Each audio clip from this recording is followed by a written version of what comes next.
공짜인데 세계 6위라고. 세계박물관 관람객 순위 6위. 루브르 대형 박물관을 제치고 당당히 혜성처럼 떠오른 그 이름. 한국 국립중앙박물관입니다. 20년 경력의 프랑스 큐레이터가 믿을 수 없다고 말한 그곳. 약탈품으로 채운 서구 박물관들과 완전히 다른 길을 걸어온 한국의 이야기. 과연 한국 박물관에는 어떤 비밀이 숨어 있을까요?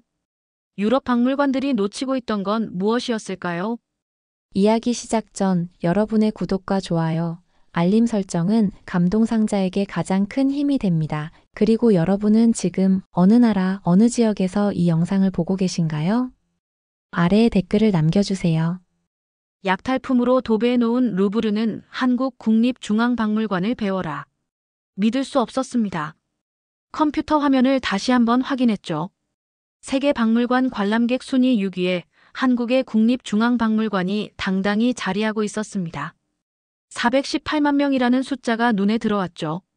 루브르 박물관, 대형 박물관, 메트로폴리탄 미술관을 제치고 말입니다. 저는 마리 델크로아입니다. 파리 오르세 미술관에서 20년간 큐레이터로 일해온 박물관 전문가죠. 어릴 적부터 루브르가 집 앞마당처럼 익숙했고 런던의 대형 박물관이나 뉴욕의 메트로폴리탄도 수십 번 방문했습니다. 세계 문화의 중심은 당연히 유럽과 미국이라고 생각해왔거든요. 그런데 한국이라니요. 더 충격적인 건 입장료가 무료라는 사실이었습니다. 공짜인데 세계박물관 TOP에 들었다고. 이게 대체 어떻게 가능한 거지? 혼잣말이 나왔죠. 루브르 박물관은 성인 기준 17유로, 약 25,000원을 받습니다. 대형 박물관도 기본 전시는 무료지만 특별전은 별도 요금이죠. 메트로폴리탄은 25달러, 약 33,000원입니다. 그런데 한국은 완전 무료로 운영하면서도 세계 6위의 관람객을 유치했다는 거예요. 뭔가 이상해. 직업병이 도졌습니다. 박물관 업계에서 20년을 일하다 보니 이런 이상 현상을 그냥 넘어갈 수가 없었거든요. 데이터를 더 찾아봤습니다. 2025년 상반기에만 270만 명이 방문했다고 나와 있었죠. 전년 대비 64% 증가라는 수치에 눈이 휘둥그레졌습니다. 64% 증가라고. 외국인 방문자도 거의 10만 명에 육박했습니다. 정확히는 97,985명이었죠. 전년도를 훌쩍 뛰어넘어선 역대 최대 기록이라고 했습니다. 저는 컴퓨터 앞에 앉아서 한참을 생각했습니다. 세계적 문화 강국은 유럽 아닌가? 프랑스가, 영국이, 이탈리아가 문화예술과 박물관의 본고장이라고 생각해왔는데 한국은 대체 어떤 비결이 있는 걸까? 단순히 공짜라서 가나? 궁금증이 꼬리를 물고 이어졌죠. 인터넷을 뒤져가며 한국 박물관에 대한 자료를 찾기 시작했습니다. 소장품 수가 31만 점 이상이라고 나와 있더군요. 그중 1만 5천 점이 상설 전시 중이라고 했습니다. 이 정도면 규모도 만만치 않네. 건축 면적도 29만 5천 제곱미터로 세계 6위 규모라는 설명도 보였죠. 하지만 여전히 의문이 풀리지 않았습니다. 규모가 크다고 해서 사람들이 그렇게까지 몰려가진 않을 텐데 무료라고 해서 질이 떨어지는 건 아닐까? 대체 무엇이 사람들을 그렇게 끌어당기는 거지? 동료 피에르에게 물어봤습니다. 피에르, 혹시 한국 박물관에 대해 들어본 적 있어? 한국? 글쎄, K-팝은 알지만 박물관은 잘 모르겠는데. 피에르의 대답이 전형적이었죠. 그 순간 깨달았습니다. 우리 유럽 사람들에게 한국은 여전히 K-팝과 드라마 정도로만 인식되고 있다는 걸 말이에요. 하지만 데이터는 거짓말을 하지 않죠. 전 세계에서 6번째로 많은 사람이 찾는 박물관이 한국의 박물관이라는 건 분명한 사실이었습니다. 이상해. 뭔가 놓치고 있는 게 있어. 저는 다시 자료를 뒤지기 시작했습니다. 유튜브에서 한국 박물관 관련 영상들을 찾아봤죠. 외국인들이 올린 후기 영상들이 눈에 띄었습니다. 한국의 숨겨진 보물. 공짜? 그런데 월드 클래스다 이건. 약탈품으로 도배해 놓은 루브르는 한국을 배워라. 댓글들도 놀라웠습니다. 한국에 이런 곳이 있는 줄 몰랐어. 박물관 또 가기 위해 다시 한국에 갈 것. 뭔가 심상치 않았죠. 단순한 관광지가 아니라 정말 특별한 무언가가 있다는 느낌이 들었습니다. 직접 가봐야겠어. 마음이 결정됐습니다. 박물관 전문가로서의 호기심을 더 이상 참을 수가 없었거든요. 다음 날 상사에게 휴가를 신청했습니다. 말이 한국에 간다고. 네, 여행 겸 연구 목적입니다. 박물관 연구. 한국에서 연구할 박물관이 있어. 그렇습니다. 매우 흥미로운 현상을 발견했거든요. 상사는 고개를 갸우뚱했지만 허락해줬죠. 좋아, 가서 뭔가 배울 게 있으면 보고서 써와. 항공편을 예약하면서도 계속 생각했습니다. 과연 어떤 비밀이 숨어 있을까? 비행기 안에서도 한국 박물관 자료를 계속 봤습니다. 특히 외국인들이 극찬을 하는 사유의 방이라는 공간이 특히 눈에 띄었죠. 2021년에 만들어진 공간인데 2만 개의 빛나는 알루미늄 봉알의 반가 사유상을 전시한다고 나와 있었습니다. 신비롭고 감성적인 경험을 유도한다. 설명만 봐도 뭔가 특별해 보였죠. 그렇게 인천공항에 도착했을 때 설레는 마음을 감출 수 없었습니다. 20년 박물관 전문가로 살아오면서 이런 떨림을 느껴본 게 언제였는지 모르겠더군요. 공항 안내 데스크에서 받은 관광 가이드북을 펼쳐봤습니다. 첫 페이지에 국립중앙박물관이 1순위로 소개되어 있었죠. 한국 관광 필수 코스 1위라고 큰 글씨로 써져 있었습니다. 번역 어플을 이용해 택시기사님께 물어봤습니다. 국립중앙박물관 아세요? 당연히 알죠. 요즘 외국인들이 거기 많이 가시던데요. 정말요? 네, 특히 사유의 방을 꼭 가보세요. 제가 지난번에 태운 손님은 거기서 울고 나왔다고 하더라고요. 울고 나온다고요? 더욱 궁금해졌습니다. 박물관에 도착하기 전 호텔방에서 노트북을 켜고 본격적인 조사를 시작했습니다. 전문가로서 단순히 구경만 하고 갈 수는 없었거든요. 먼저 유튜브에서 다시 한번 세계 박물관 순위 영상을 찾아봤죠. 영국 BBC에서 제작한 다큐멘터리가 눈에 띄었습니다. 세계인들이 가장 많이 찾는 박물관 톱10이라는 제목이었어요. 화면에 익숙한 이름들이 나타났습니다. 1위 루브르 박물관, 연간 1천만 명.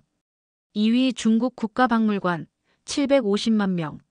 3위 메트로폴리탄 미술관, 650만 명. 4위 바티칸 박물관, 600만 명. 5위 대영 박물관, 580만 명. 그리고 6위에 한국의 국립중앙박물관이 나왔습니다. 418만 명이라는 숫자와 함께 말이죠. 정말이네. 컴퓨터 화면을 응시하며 중얼거렸습니다. 더 놀라운 건 그 다음에 나온 분석이었어요. 한국 국립중앙박물관은 입장료가 무료임에도 불구하고 세계 6위의 관람객을 기록했습니다. 나레이터의 목소리가 또렷하게 들렸죠. 댓글창을 스크롤해봤습니다. 한국에 이런 박물관이 있는 줄 몰랐다. 무료라고? 믿을 수 없어. 다음 여행지로 정했다. 번역 앱을 켜고 한국어 댓글들도 확인해봤어요. 외국인들이 우리 박물관을 이렇게 좋아하는구나. 자랑스럽다. K-팝만 있는 게 아니라 우리 전통 문화도 대단한 거였네. 뭔가 심상치 않은 변화가 일어나고 있다는 걸 직감했죠. 다른 영상들도 찾아봤습니다. 미국 CNN에서 제작한 아시아의 숨겨진 보석들 특집이 있더군요. 그중 한 에피소드가 바로 한국 국립중앙박물관이었어요. 한국의 수도 서울에 위치한 이 박물관은 최근 들어 급속도로 주목받고 있습니다. 리포터가 박물관 앞에서 리포트하고 있었죠. 특히 2021년에 새로 개관한 사유의 방은 방문객들에게 깊은 감동을 주고 있다고 합니다. 카메라가 어둠 속에서 빛나는 알루미늄 봉들을 비춰주더군요. 한 서양인 관광객이 감탄하는 모습이 나왔어요. 그 옆에 자막이 떴습니다. 많은 방문객들이 이 공간에서 눈물을 흘렸다고 보고되고 있다. 진짜네. 다들 눈물을 흘리잖아. 뭔가 심상치 않았습니다. 더 깊이 파고들기로 했죠. 구글에서 한국 국립박물관 방문 후기를 검색해봤습니다. 트립어드바이저에 올라온 후기들은 하나같이 찬사를 보내고 있었죠. 한국에서 이렇게 세계적 수준의 컬렉션을 보게 될 줄 몰랐다. 완전 무료인데도 품질은 어떤 유럽 박물관과도 견줄만하다. 사유의 방이 내 인생을 바꿔놓았다. 마지막 후기에서 순간 손이 멈췄습니다. 인생을 바꿨다고. 더 자세한 내용을 읽어봤죠. 한 독일인 여행자가 쓴 긴 후기였어요. 나는 40년간 유럽 전역의 박물관을 다녔지만 한국에서 이런 경험은 처음이었다. 사유의 방에서 1500년 전 조각상 앞에 서 있을 때 심지어 난 한국 사람도 아닌데 시공간을 초월한 위로를 받았다. 번역 앱을 통해 천천히 읽어내려가면서 소름이 돋았어요. 이것은 단순한 전시가 아니라 치유의 경험이었다. 통계 자료도 더 찾아봤습니다. 한국관광공사에서 발표한 2024년 데이터였죠. 외국인이 가장 많이 방문한 서울의 문화관광지 1위가 바로 국립중앙박물관이었어요. 문화관광지 1위라고. 숫자를 다시 확인했습니다. 더 흥미로운 건 방문자들의 체류 시간이었어요. 평균 3시간 42분이었습니다. 루브르 박물관의 평균 체류 시간이 2시간 17분인 것과 비교하면 상당히 긴 시간이죠. 뭔가 특별한 게 있구나. 소셜미디어도 확인해봤어요. 인스타그램에서 국립중앙박물관 해시태그를 검색했습니다. 그런데 놀라운 발견을 했죠. BTS, 방탄소년단의 RM이 올린 포스트가 있더군요. 2024년 3월에 올린 사진이었어요. 사유의 방에서 반가 사유상과 함께 찍은 셀카였습니다. 올린 설명은 간단했어요. 깊은 사유. 좋아요가 무려 850만 개였죠. 댓글도 수십만 개가 달려 있었어요. RM 덕분에 이 박물관을 알게 됐다. 한국의 전통 문화도 이렇게 멋있구나. 갑자기 모든 퍼즐이 맞춰지기 시작했습니다. 넷플릭스 데이터도 찾아봤어요. 2024년에 방영된 한국 드라마 킹덤에서 박물관이 촬영 장소로 사용됐더군요. 해외 시청자들 사이에서 저 박물관은 어디냐는 문의가 폭주했다고 나와 있었어요. 한류의 힘이구나.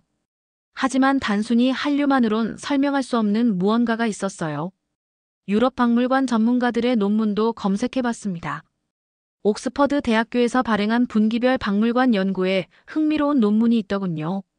탈식민지 박물관들과 한국의 사례. 논문의 핵심 내용을 번역해서 읽어봤어요. 한국의 박물관들은 서구의 제국주의적 박물관 모델과는 전혀 다른 접근법을 보여준다. 약탈한 문화재가 아닌 자국의 유산을 바탕으로 한 전시는 방문객들에게 새로운 형태의 문화적 경험을 제공한다. 순간 등골이 서늘해졌습니다. 20년간 유럽 박물관에서 일하면서 한 번도 생각해 본 적 없는 관점이었거든요. 우리가 전시하는 건 대부분 남의 것이잖아. 사실 프랑스인들과 영국인들은 알면서도 애써 모르는 척하는 그것. 루브르의 이집트 유물들, 대형 박물관의 그리스 조각상들이 떠올랐죠. 논문은 계속됐어요. 한국 박물관의 사유의 방 같은 공간은 단순한 전시를 넘어서 성찰과 치유의 경험을 제공한다. 이는 기존 서구 박물관들이 놓치고 있던 중요한 요소다. 손가락이 떨렸습니다. 뭔가 중대한 변화의 흐름을 감지하고 있었거든요. 마지막으로 최신 뉴스를 확인했어요. 2025년 7월 기사였습니다. 국립중앙박물관 상반기 외국인 관람객 10만 명 돌파, 굿즈도 승승장구. 기사를 읽어내려가면서 깊은 충격을 받았죠. 이는 한국박물관 역사상 최고 기록으로 문화체육관광부는 한국형 박물관 모델이 세계적으로 주목받고 있다고 분석했다. 노트북을 덮고 창밖을 바라봤습니다. 서울의 야경이 반짝이고 있었어요. 정말 뭔가 특별한 일이 일어나고 있구나. 20년 박물관 전문가의 직감이 확신으로 바뀌고 있었죠. 내일 직접 가서 확인해 봐야겠다고 마음먹었습니다. 과연 데이터와 후기들이 말하는 그 특별함이 정말 존재하는지 말이에요. 다음 날 아침 호텔에서 일찍 일어나 박물관으로 향했습니다. 지하철에서 내려 걸어가는 길, 마음이 두근거렸죠. 20년간 박물관 전문가로 살아오면서 이런 설렘을 느껴본 게 언제였는지 모르겠더군요. 멀리서부터 거대한 건물이 보이기 시작했어요. 와, 정말 크네. 웅장한 규모에 첫 번째 충격을 받았습니다. 가까이 다가갈수록 그 규모가 실감났죠. 29만 5천 제곱미터라는 숫자가 단순한 데이터가 아니었어요. 루브르 박물관도 크다고 생각했는데 이곳은 정말 압도적이었습니다. 입구 앞에 도착했을 때 더욱 놀랐어요. 입장료 안내판을 아무리 찾아봐도 보이지 않더군요. 정말 무료인가? 매표소로 걸어가며 주변을 둘러봤습니다. 이른 아침임에도 불구하고 관람객들이 꽤 많았어요. 특히 외국인들이 눈에 띄었죠. 매표소 직원에게 번역 앱을 켜고 물어봤습니다. 입장료는 얼마인가요? 무료입니다. 직원이 미소를 지으며 대답했어요. 정말 무료라고요? 믿기지 않아서 다시 한번 물었죠. 네, 상설 전시는 완전 무료입니다. 특별 전시만 별도 요금이 있어요. 그 순간 충격이 밀려왔습니다. 루브르에서 20년간 일하면서 문화는 돈을 내고 봐야 하는 것이라고 생각해왔거든요. 어디서 오셨어요? 직원이 번역 앱으로 물어봤어요.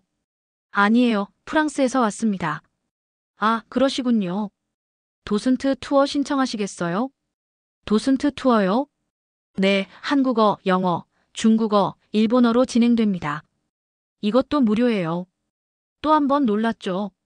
루브르에서는 오디오 가이드도 별도 요금인데 여기선 전문 해설까지 무료라니요. 영어 투어로 신청하겠습니다. 좋습니다. 10시 30분에 시작해요. 뜻깊은 관람 되세요. 입장권을 받아들고 박물관 안으로 들어서는 순간 입이 벌어졌습니다. 로비의 규모가 상상을 초월했거든요. 높은 천장과 시원한 공간, 그리고 세련된 인테리어가 한눈에 들어왔어요. 이게 정말 무료 박물관이라고. 혼잣말이 나왔죠. 로비 한가운데 서 있는 거대한 석탑을 보며 감탄했습니다. 안내판을 읽어보니 백제의 미륵사지 석탑을 복원한 것이라고 나와 있더군요. 1400년 전 작품이라는 설명에 또 한 번 놀랐어요. 1400년 전이라고. 유럽에서도 이 정도 오래된 유물은 흔치 않죠. 주변을 둘러보니 관람객들의 표정이 인상적이었어요. 단순히 구경하는 게 아니라 뭔가 진지하게 감상하고 있다는 느낌이 들었거든요. 한 서양인 부부가 석탑 앞에서 조용히 대화하고 있었어요. 이렇게 오래된 건축물이 이렇게 잘 보존되어 있다니 놀라워. 번역 앱으로 들으니 독일어였죠. 도슨트 투어 시간이 되어 집합 장소로 갔습니다. 김소영이라는 도슨트가 영어로 인사를 건넸어요. 안녕하세요. 저는 김소영입니다. 오늘 여러분과 함께 박물관을 둘러볼 예정이에요. 유창한 영어에 놀랐죠. 먼저 간단한 소개를 드릴게요. 국립중앙박물관은 31만 점 이상의 소장품을 보유하고 있고 그중 1만 5천 점이 상설 전시되고 있어요. 31만 점이라고요? 참가자 중 한 명이 물었어요. 네, 맞습니다.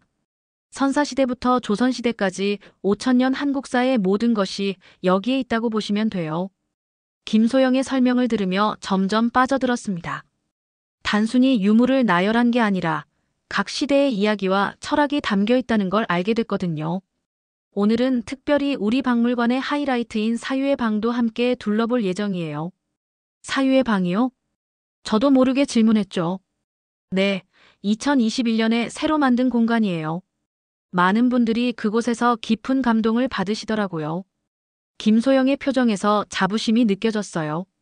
첫 번째 전시실로 향하면서 박물관의 구조에 또 한 번 놀랐습니다.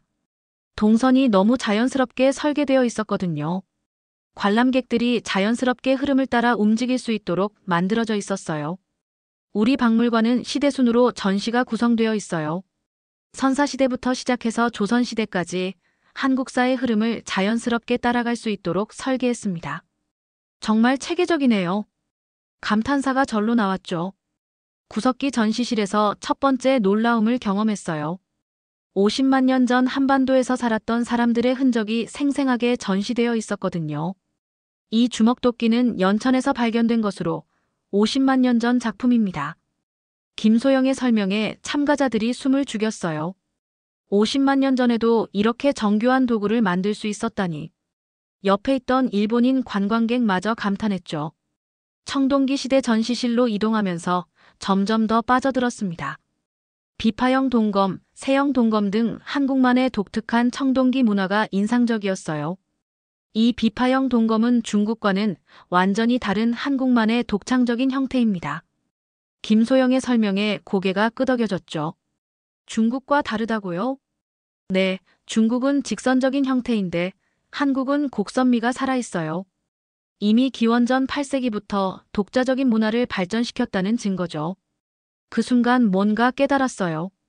이곳은 단순히 유물을 전시하는 곳이 아니라 한국만의 독창적인 문화를 보여주는 곳이었던 거죠. 삼국시대 전시실로 향하는 길에 김소영이 말했어요. 이제부터 정말 놀라운 것들을 보시게 될 거예요.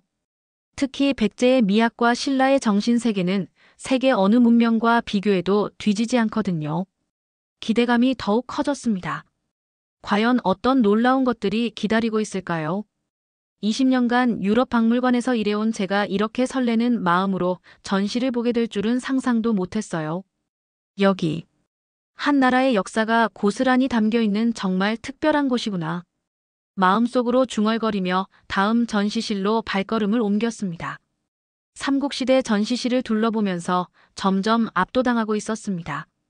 황금 귀걸이, 정교한 토기, 화려한 장신구들이 눈을 사로잡았지만 솔직히 처음엔 유럽에서도 볼 수 있는 그저 그런 유물들이라고 생각했어요. 이 정도면 퀄리티가 괜찮네. 유럽 박물관에서 20년간 일한 제 눈에는 특별해 보이지 않았거든요. 그런데 김소영 도슨트가 한 전시품 앞에서 멈춰 섰습니다. 이제 정말 특별한 곳으로 안내해 드릴게요. 그의 목소리에 뭔가 다른 감정이 담겨 있었어요. 사유의 방으로 가기 전에 먼저 핸드폰으로 반가 사유상을 보시죠. 그녀가 보인 스마트폰 안에는 금동 조각상 사진이 있었습니다. 이게 뭐가 특별하다는 거지? 속으로 생각했죠. 이 반가 사유상은 6세기 후반과 7세기 전반 삼국시대에 만들어진 작품입니다. 한 다리를 내리고 다른 다리를 올린 채 오른손을 뺨에 대고 깊은 생각에 잠긴 모습이에요. 김소영이 설명하는 동안 자세히 들여다봤습니다. 확실히 포즈가 독특했어요. 생각하는 사람의 모습 같기도 하고 뭔가 깊은 고민에 빠진 것 같기도 했죠. 이 조각상의 표정을 자세히 보세요. 어떤 감정이 느껴지시나요? 김소영이 물었어요. 참가자들이 하나둘 대답하기 시작했습니다. 평온해 보여요. 뭔가 위로받는 느낌이에요. 깊은 사색에 잠긴 것 같아요. 저도 자세히 들여다봤습니다. 그런데 이상했어요. 포즈며 그 표정이 뭔가 마음을 끄는 힘이 있었거든요. 1500년 전 이 조각상에 담고 싶었던 건 무엇일까요?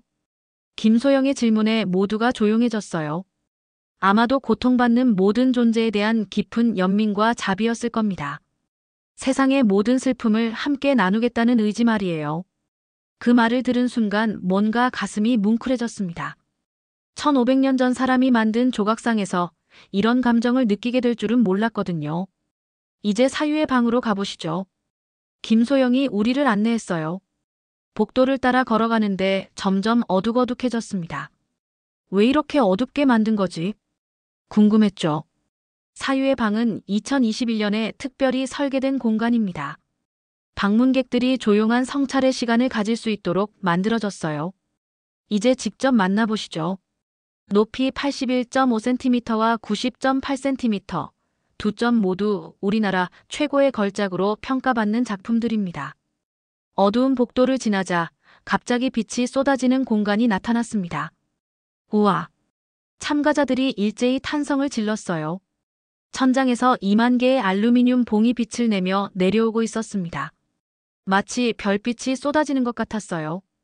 그리고 그 중앙에 거대한 반가 사유상 두 점이 조용히 앉아 있었습니다. 이게 어떻게 1500년 전 조각이라고? 입이 벌어졌습니다. 아까 봤던 사진 속 반가 사유상과 같은 포즈였지만 이 조각상은 완전히 달랐어요. 주변이 조용했습니다.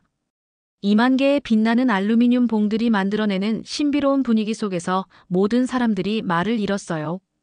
저는 조각상 앞으로 천천히 걸어갔습니다. 가까이서 보니 더욱 놀라웠어요.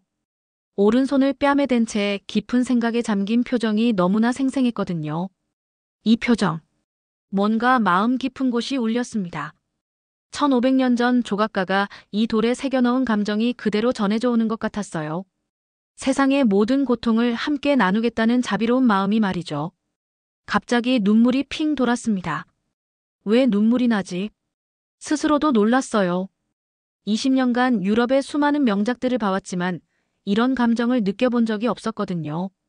미켈란젤로의 피에타도, 로댕에 생각하는 사람도 이런 위로를 주지는 못했어요.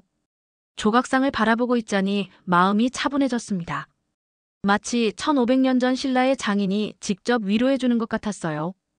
괜찮다. 세상의 모든 아픔은 함께 나누는 거야. 옆에서 한 서양인 여성이 조용히 울고 있었습니다. 일본인 관광객도 감동한 표정으로 조각상을 바라보고 있었어요. 놀랍네요. 독일인 남성이 번역기로 중얼거렸어요. 이런 감정을 느껴본 게 처음이에요.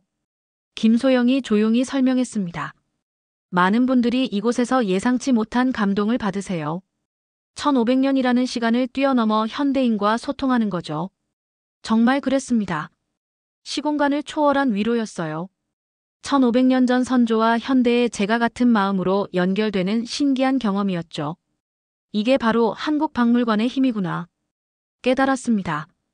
유럽 박물관들이 화려함과 웅장함으로 압도한다면 이곳은 마음의 깊은 곳을 건드렸어요. 단순히 보는 것이 아니라 느끼게 하는 전시였죠. 다른 관람객들의 표정도 비슷했어요. 모두가 조용히 자신만의 시간을 가지고 있었어요. 어떤 사람은 벤치에 앉아서 명상하듯 조각상을 바라보고 있었고, 어떤 사람은 조용히 눈물을 닦고 있었죠.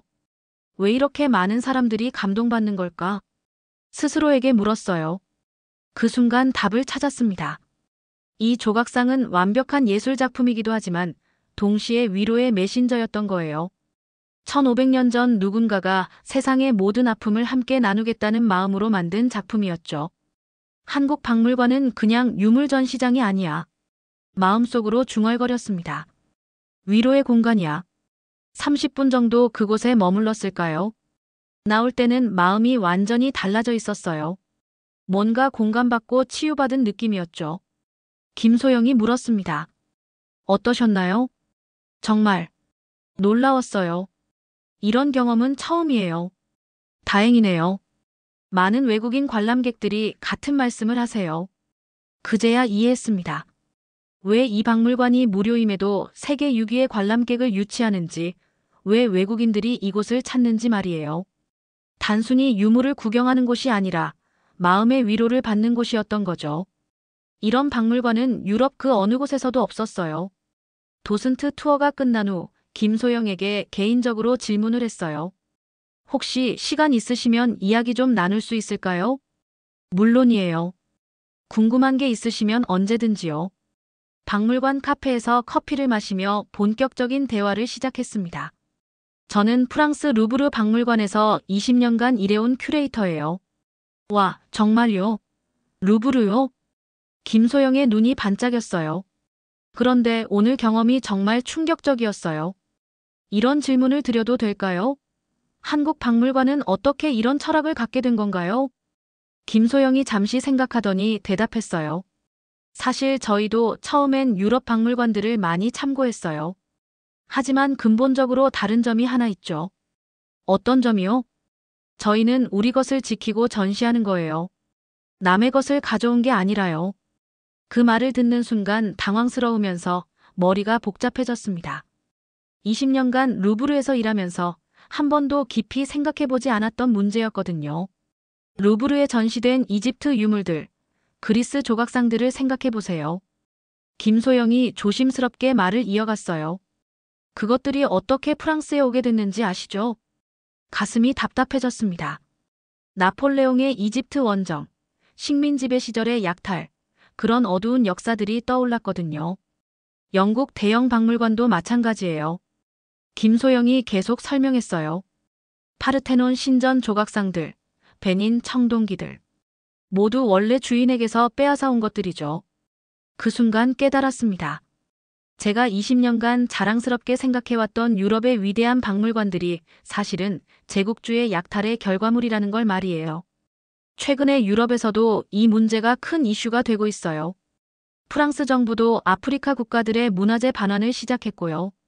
제 대답에 그녀도 말을 이어나갔습니다. 맞아요. 벨기에의 아프리카 박물관도 지금 완전히 전시 방식을 바꾸고 있다고 들었어요. 맞는 말이었습니다. 최근 몇 년간 유럽 박물관계의 최대 화두가 바로 탈식민지화였거든요. 대형 박물관은 아예 도난 문화재 투어라는 비공식 투어까지 생길 정도였어요. 그런데 한국은 다르죠. 김소영의 목소리에 자부심이 담겨 있었어요. 저희가 전시하는 건 모두 우리 땅에서 나온 우리 조상들이 만든 것들이에요.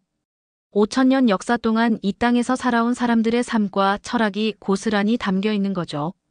그제야 이해했습니다. 왜 사유의 방에서 그런 감동을 받았는지 말이에요. 1500년 전 장인이 반가 사유상을 만들 때 그는 자신의 신앙과 철학을 담아서 조각했어요. 김소영이 설명했어요. 그리고 그 작품이 1500년 동안 이 땅에서 사람들에게 위로를 주어왔죠. 루브르의 이집트 유물들과는 완전히 다른 맥락이네요. 저도 인정할 수밖에 없었어요. 그래서 저희는 문화재를 보여주는 게 아니라 나누는 거예요. 김소영의 말에 깊이 공감했습니다. 무료 입장도 그런 철학에서 나온 건가요? 맞아요. 우리 조상들의 유산인데 우리 후손들이 돈을 내고 봐야 한다는 게 말이 안 되죠. 순간 부끄러워졌습니다. 루브르 박물관은 성인 기준 17유로 약 2만 5천 원의 입장료를 받거든요. 심지어 그 돈을 내고 보는 것의 대부분이 다른 나라에서 가져온 것들이라니요. 유럽 박물관들도 변화하려고 노력하고 있어요. 저도 변명 아닌 변명을 했어요. 루브르도 최근에 소장품 48만 점의 출처를 모두 공개했거든요. 좋은 변화죠. 하지만 한국은 처음부터 그럴 필요가 없었어요. 김소영이 미소를 지었어요. 저희 박물관에 오시는 외국인 관람객들이 자주 놀라시는 부분이에요. 한국 박물관은 자기 것을 지킨 박물관이라는 걸 말이에요. 그 말을 들으니 더욱 부끄러워졌습니다. 식민지 지배와 전쟁을 겪으면서도 문화유산을 지켜낸 한국이 대단하게 느껴졌거든요. 일제강점기에 많은 문화재가 유출되기도 했지만 그래도 핵심적인 것들은 지켜냈죠. 김소영이 덧붙였어요. 그리고 지금도 계속 찾아서 되돌려오고 있고요. 반가 사유상도 일제강점기에 위험했던 거죠. 맞아요. 일본인 골동품상들이 밀반출하려고 했는데 다행히 당시 박물관에서 구입해서 지켜낼 수 있었어요. 상상만 해도 아찔했습니다. 만약 그때 반가 사유상이 일본으로 넘어갔다면 오늘 사유의 방에서 그 감동을 느낄 수 있었을까요? 그래서 한국 박물관의 힘이 다른 건 같아요. 김소영의 말이 계속 이어졌어요. 관람객들이 여기서 느끼는 건 단순한 예술적 감동이 아니라 뿌리에 대한 확신이에요. 뿌리에 대한 확신이요? 네. 이 땅에서 태어나고 자란 문화, 이 민족의 피와 땀으로 만들어진 작품들 앞에서 느끼는 자부심과 위안 말이에요. 그 순간 모든 것이 명확해졌습니다. 왜 한국 박물관이 세계 6위의 관람객을 유치하는지, 왜 외국인들이 이곳에서 특별한 감동을 받는지 말이에요. 유럽 박물관들은 화려함과 웅장함으로 압도하지만 한국 박물관은 진정성으로 감동시키는군요. 맞아요. 저희는 누구의 것인가가 명확하거든요. 김소영이 확신에 찬 목소리로 말했어요. 그 대화를 마치고 박물관을 나서면서 생각이 많아졌습니다. 20년간 자랑스럽게 여겨왔던 유럽 박물관 시스템에 대해 다시 생각해보게 됐거든요. 한국은 다른 나라의 문화재를 약탈해서 전시하는 게 아니라 자신들의 문화유산을 지키고 보존해서 세계에 보여주고 있었어요. 그리고 그것을 돈을 받고 파는 게 아니라 모든 사람과 무료로 나누고 있었죠. 이게 진짜 문화의 힘이구나. 혼잣말이 나왔습니다. 루브르로 돌아가면 동료들에게 이 경험을 꼭 나누고 싶었어요. 유럽 박물관들도 이제 변화해야 할 때라는 생각이 들었거든요. 단순히 많은 유물을 모아놓는 게 아니라 그 유물들과 사람들 사이의 진정한 연결고리를 만드는 것. 그것이야말로 21세기 박물관이 나아가야 할 방향이라는 확신이 들었습니다. 김소영과의 대화가 끝난 후 박물관을 더 자세히 둘러보고 싶어졌습니다. 특히 한국만의 독창적인 기술과 예술에 대해 더 알고 싶었거든요. 혹시 시간이 더 있으시면 다른 전시실도 보여드릴까요? 김소영이 제안했어요. 특별히 우리나라만의 독특한 기술들을 보여드리고 싶은데요. 저는 이 좋은 기회를 놓치기 싫어서 그러고 싶다고 얼른 대답했습니다. 그럼 박준서 큐레이터님을 소개해드릴게요. 고려청자와 백제공예 전문가시거든요. 잠시 후 30대 중반으로 보이는 남성이 다가왔습니다. 단정한 정장 차림의 지적인 인상을 풍기는 분이었어요. 안녕하세요, 박준서입니다. 유창한 영어로 인사를 건넸죠. 프랑스에서 오셨다고 들었습니다. 반갑습니다. 마리 델크로아입니다. 루브르 박물관에서 일하고 있어요. 오, 정말요? 영광입니다. 박준서의 눈이 반짝였어요. 오늘 특별한 것들을 보여드리고 싶어요. 세계 어디에도 없는 우리만의 기술들 말이에요. 첫 번째로 향한 곳은 고려 청자 전시실이었습니다. 유리 케이스 안에 아름다운 청자들이 진열되어 있었어요. 이것이 바로 고려 청자입니다. 박준서가 한 작품 앞에서 멈춰 섰어요. 12세기에 만들어진 청자 상가문학문 매병이에요. 푸른빛이 도는 아름다운 도자기였습니다. 표면에는 구름과 학이 정교하게 새겨져 있었어요. 근데 중국에서도 청자를 만들었잖아요. 궁금해서 물어봤죠. 맞습니다. 하지만 이 상감 기법은 완전히 다른 거예요. 박준서의 설명이 시작됐어요. 중국 청자는 단색이에요. 하지만 고려 청자는 여기 보시는 것처럼 무늬를 새겨서 다른 색깔의 흙을 채워 넣었어요. 자세히 보니 정말 신기했습니다. 청자의 푸른 바탕에 흰색과 검은색으로 된 무늬가 선명하게 드러나 있었거든요. 이 기법은 세계에서 오직 고려에서만 개발된 독창적인 기술입니다. 박준서의 목소리에 자부심이 묻어났어요. 중국, 일본, 그 어느 나라에도 없는 고려만의 기술이죠. 정말 독창적이네요. 감탄이 절로 나왔습니다. 이 비추색도 마찬가지예요. 박준서가 조명을 비춰가며 설명했어요. 고려 청자만의 특별한 색깔이에요. 비색이라고 하죠. 조명 아래서 보니 청자가 마치 보석처럼 빛났습니다. 은은하면서도 깊이 있는 푸른색이 정말 아름다웠어요. 중국 사람들이 이 색을 보고 하늘이 개누 구름 사이로 보이는 하늘색 같다고 표현했다는 기록이 있어요. 와, 정말 시적인 표현이네요. 그만큼 중국에서도 인정한 최고의 기술이었다는 뜻이죠. 다음으로 이동한 곳은 백제공예 전시실이었습니다. 거기서 정말 놀라운 작품을 만났어요. 이것이 바로 백제금동 대학로입니다. 박준서가 유리 케이스 앞에서 설명을 시작했어요. 높이 61.8cm, 직경 약 20cm의 금동 향로였습니다. 하지만 단순한 향로가 아니었어요. 이게 6세기 백제 작품이라고요? 믿기지 않았습니다. 향로 뚜껑에는 온갖 동물들이 새겨져 있었거든요. 용, 봉황, 코끼리, 원숭이들이 마치 살아있는 것처럼 생생했어요. 67마리의 다양한 동물들이 조각되어 있어요. 박준서의 설명이 계속됐어요. 그리고 여기 보시면 악사들도 있어요. 정말로 향로 중간 부분에는 악기를 연주하는 사람들이 새겨져 있었어요. 6세기에 이런 정교한 작품을 만들 수 있었다니 놀라웠습니다. 이 향로의 가장 놀라운 점은 조형적 완성도예요. 박준서가 열정적으로 설명했어요. 단순히 동물들을 나열한 게 아니라 전체적으로 완벽한 조화를 이루고 있거든요. 어떤 의미가 담겨 있는 건가요? 백제인들의 우주관이 담겨 있어요. 하늘, 땅, 바다의 모든 생명체가 조화롭게 공존하는 이상향을 표현한 거죠. 그제야 이해했습니다. 이 향로는 단순한 공예품이 아니라 백제인들의 철학과 세계관이 담긴 종합 예술품이었던 거예요. 높이 약 62cm라는 작은 공간에 이 모든 걸 담았다는 게 정말 대단하네요. 맞아요. 이런 섬세함과 완성도는 당시 어떤 문명에서도 찾아보기 힘들어요. 박준서가 조명을 조정하며 보여줬습니다.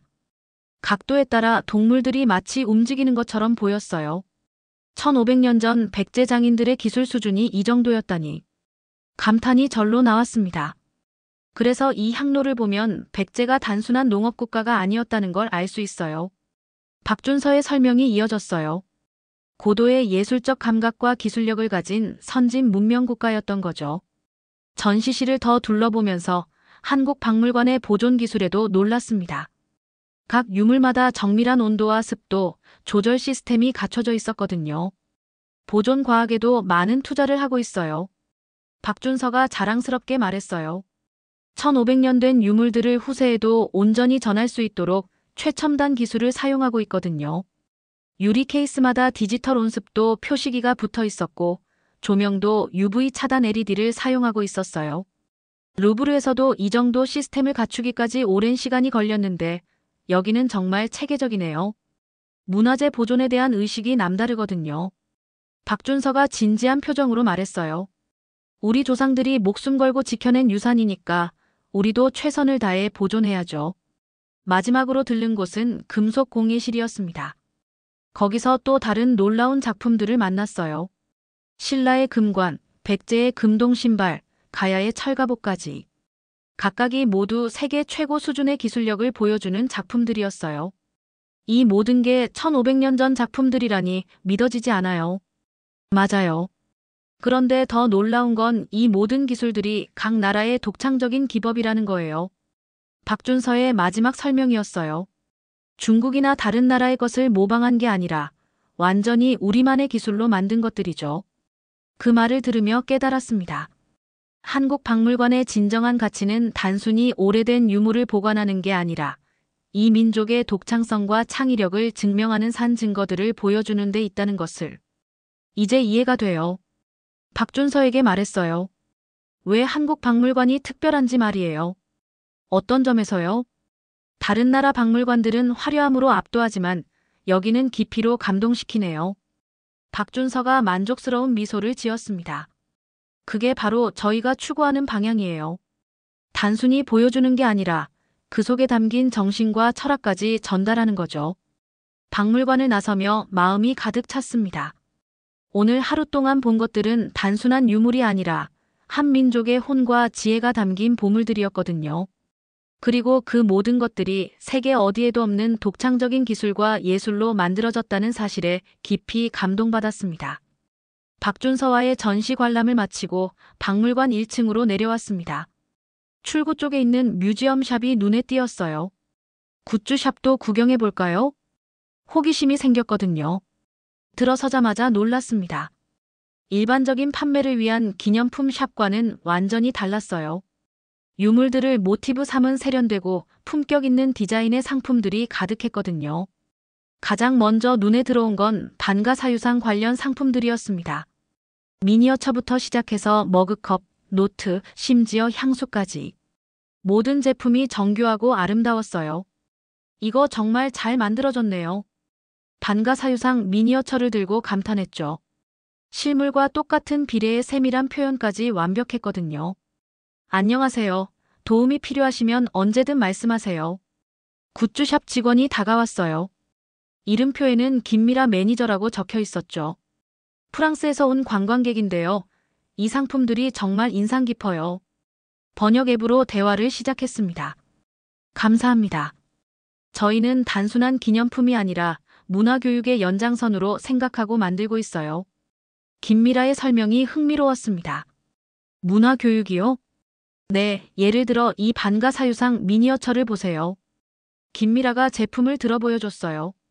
단순히 작게 만든 게 아니라 원작의 예술적 가치와 의미를 그대로 담아내려고 노력했어요. 정말 그랬습니다. 미니어처임에도 불구하고 원작의 감동이 그대로 전해졌거든요. 제작 과정도 까다로워요. 김미라가 계속 설명했어요. 정확한 3D 스캔을 통해 원작과 완전히 동일한 비례로 만들고 색감도 실제와 최대한 비슷하게 구현했죠. 가격도 합리적이네요. 예상보다 훨씬 저렴했어요. 저희는 많은 사람들이 한국 문화를 접할 수 있도록 하는 게 목표거든요. 김미라의 철학이 느껴졌어요. 이익보다는 문화 전파가 더 중요하다고 생각해요. 그 순간 흥미로운 대화를 들었습니다. 옆에서 다른 직원이 전화 통화를 하고 있었거든요. 네, 중국 쪽에서 또 복제 제안이 들어왔다고요?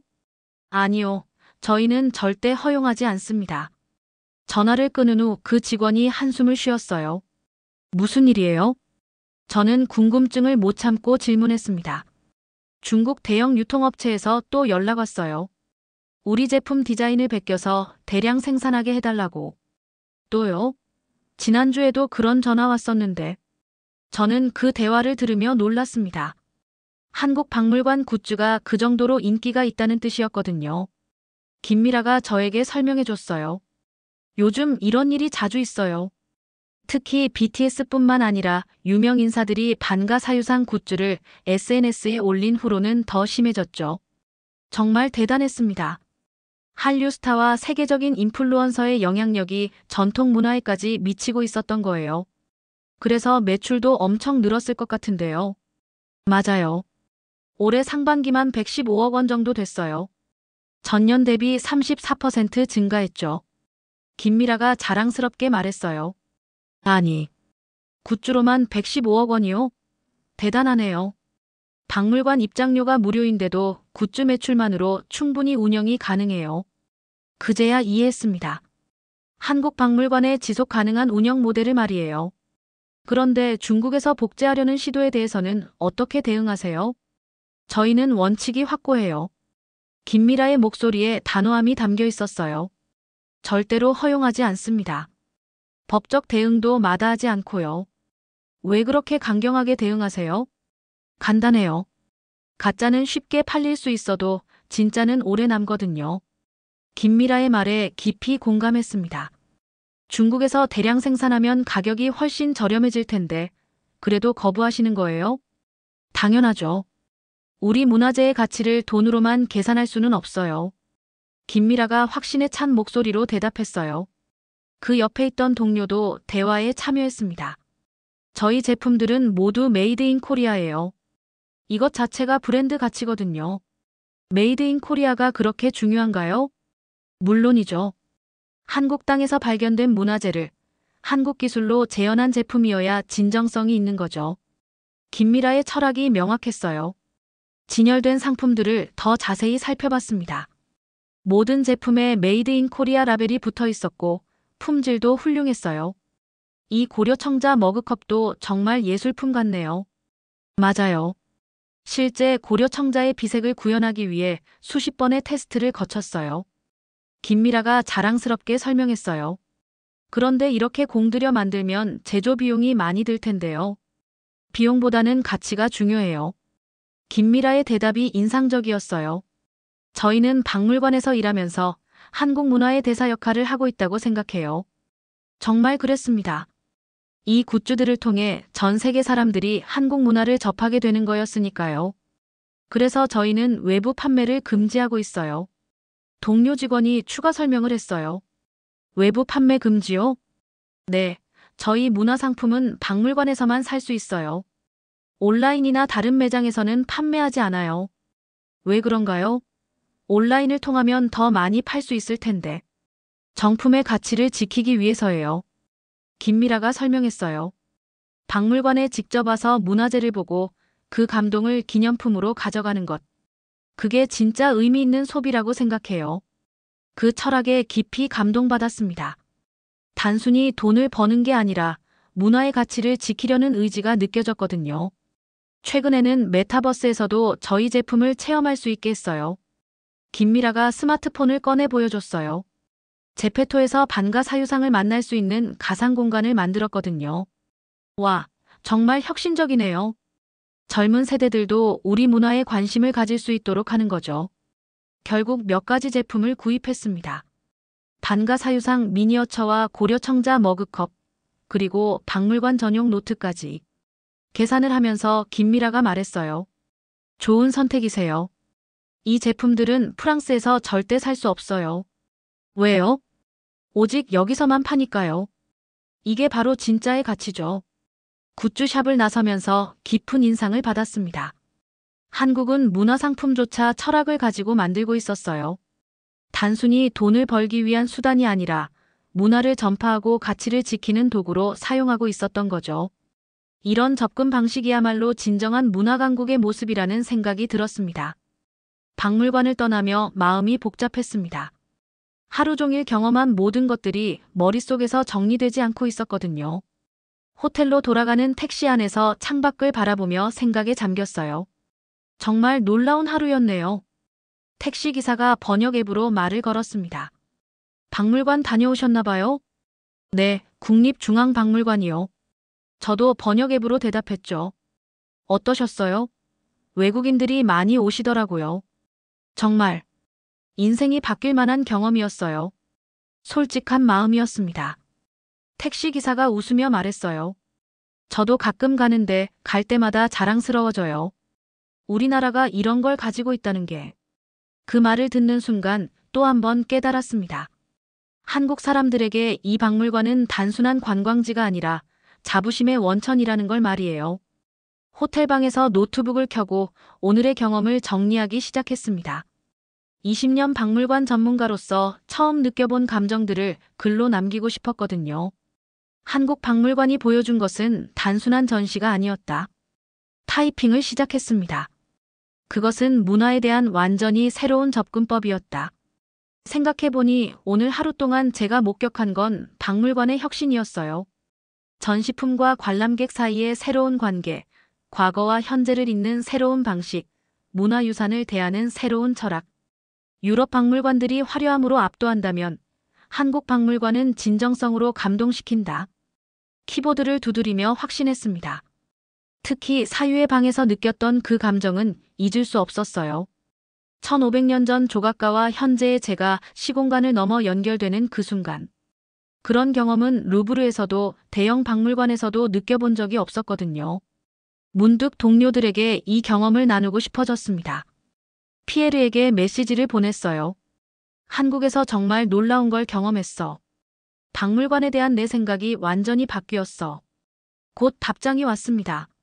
뭐가 그렇게 특별했는데? 어디서부터 설명해야 할지 막막했어요. 하지만 분명한 건 이 경험을 혼자만 간직하고 싶지 않다는 거였죠. 다음 날 아침, 인천공항으로 가는 길에 다시 한번 국립중앙박물관 앞을 지나쳤습니다. 일부러 택시기사에게 부탁해서 돌아간 거였어요. 아침 일찍임에도 불구하고 벌써 관람객들이 줄을 서고 있었습니다. 한국인들뿐만 아니라 다양한 국적의 외국인들도 눈에 띄었어요. 정말 세계적인 명소가 되었구나. 감탄이 절로 나왔습니다. 비행기 안에서도 계속 생각했어요. 한국이 보여준 이 새로운 박물관 모델이 전 세계로 확산될 가능성을 말이에요. 문화유산을 독점하는 것이 아니라 나누는 것.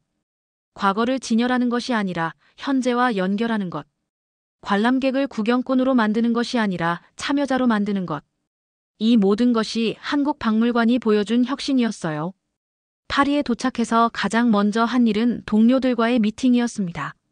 루브르 박물관 큐레이터들이 모인 원래회의에서 한국 경험을 공유했어요. 여러분, 정말 놀라운 이야기를 들려드리고 싶어요. 회의실에서 말을 시작했습니다. 한국에서 박물관의 미래를 봤어요.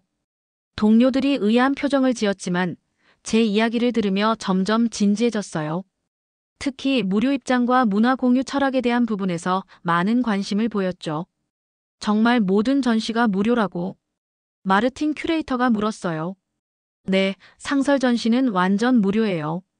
그런데도 세계 6위의 관람객을 유치하고 있어요. 어떻게 그게 가능하죠? 소피 부관장이 궁금해했습니다.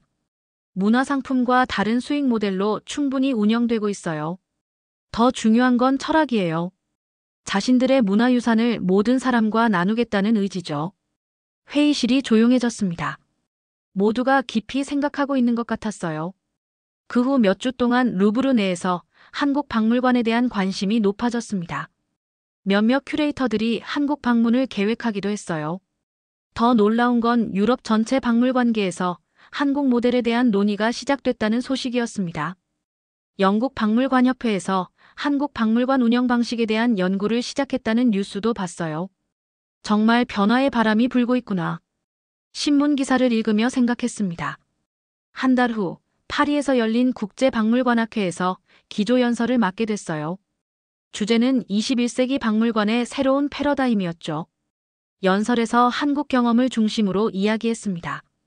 특히 사유의 방에서 느꼈던 감동과 한국 박물관의 철학적 차이점을 강조했어요. 박물관은 과거를 보관하는 창고가 아니라 현재와 미래를 연결하는 다리여야 합니다. 청중들 앞에서 확신에 찬 목소리로 말했어요. 한국이 보여준 것은 문화의 진정한 힘입니다. 소유가 아닌 공유, 독점이 아닌 나눔의 철학 말이에요. 연설 후 많은 박물관 관계자들이 찾아왔습니다. 독일, 이탈리아, 스페인에서 온 큐레이터들이 한국 박물관에 대해 더 자세한 이야기를 듣고 싶어 했어요. 그중 한 명이 인상적인 말을 했습니다. 우리도 변해야 할 때가 왔군요. 한국이 보여준 길을 따라서요. 몇 달이 지난 지금 저는 루브르에서 새로운 전시 기획을 준비하고 있습니다.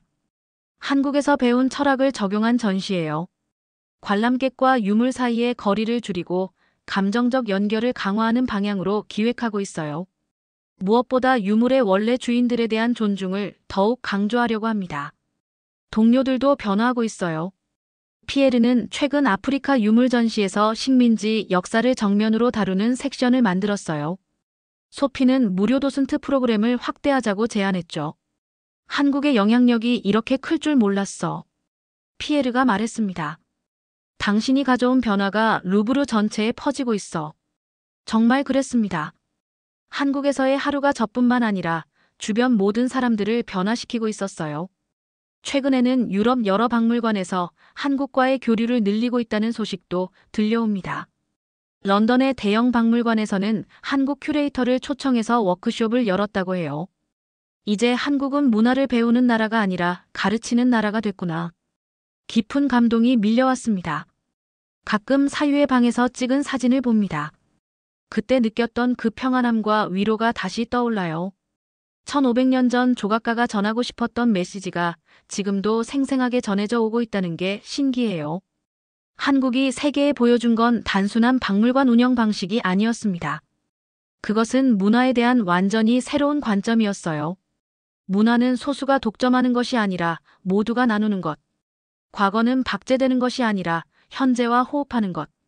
예술은 구경하는 것이 아니라 마음으로 느끼는 것. 이 모든 진리를 한국 박물관이 보여줬습니다. 그리고 지금 그 진리가 전 세계로 퍼져나가고 있어요. 한국이 시작한 변화의 물결이 세계 박물관계를 바꾸고 있는 거죠. 앞으로 10년, 20년 후 세계의 박물관들이 어떻게 변할지 기대됩니다.